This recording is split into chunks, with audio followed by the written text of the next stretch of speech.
Care package inbound.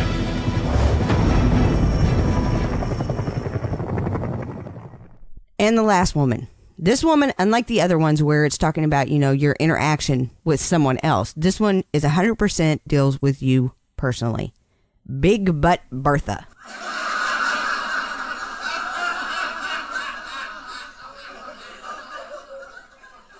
Okay, she is the queen of the yeah, but. Yeah, I do want my marriage to be happy, but my spouse won't get help. The yeah, I do want my marriage to be happy sounds good, right? Sounds real good. Sounds positive. The second you enter the word but, it negates anything you said in front of it. The part that comes after it, my spouse won't get help. That relieves me from any responsibility in making our marriage happy. It's not my fault, it's my spouse's, because he won't get help. It limits the potential for any change. Whenever you substitute the word and for the word but, I want my marriage to be happy. And so I'm going to work on improving myself. Okay, now we're talking. Now we got something going here because you stated what you want and you've also stated your plan of how you're going to get there. Yeah, but is one of the most damaging.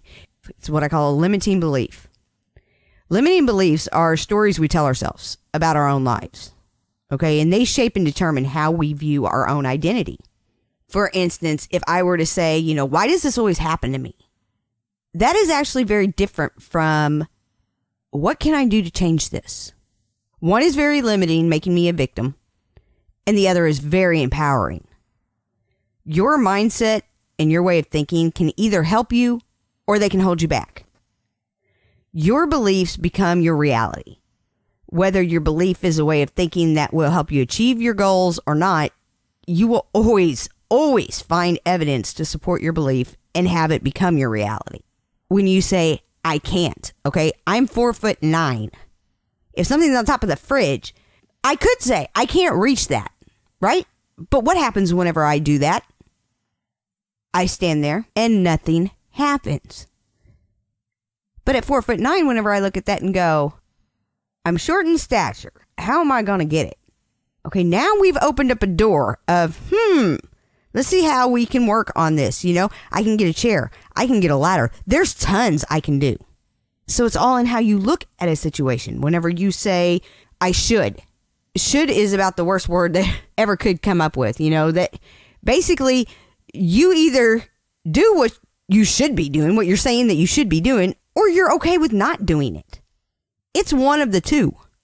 I did the best I could. That is one phrase that I don't like. I don't like at all because, and it's real simple. Whenever people only say that whenever they fail to hit a standard, whether it's their own standard or someone else's standard.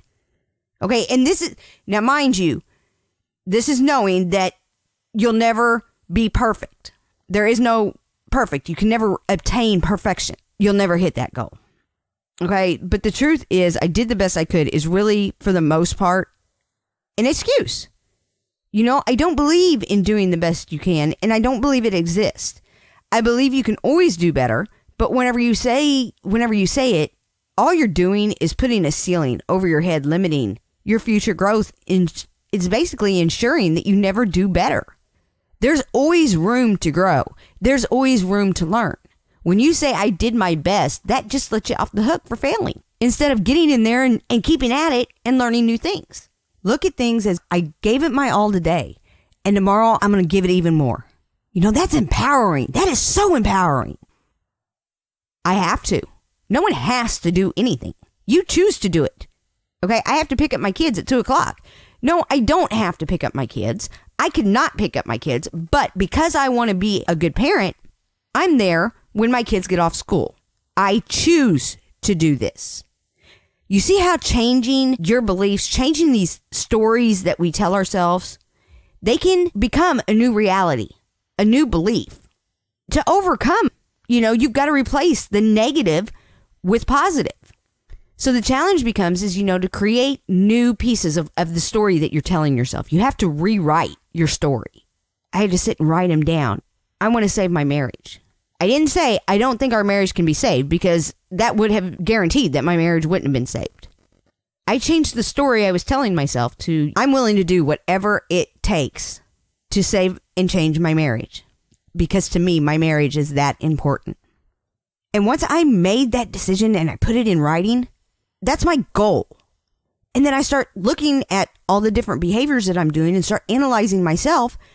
And wow, now I've got something to actually work on to start improving myself. But it doesn't, happen overnight.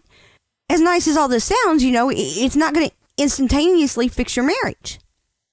So the next step I had to learn was, okay, I can change my own thought pattern from negative to positive.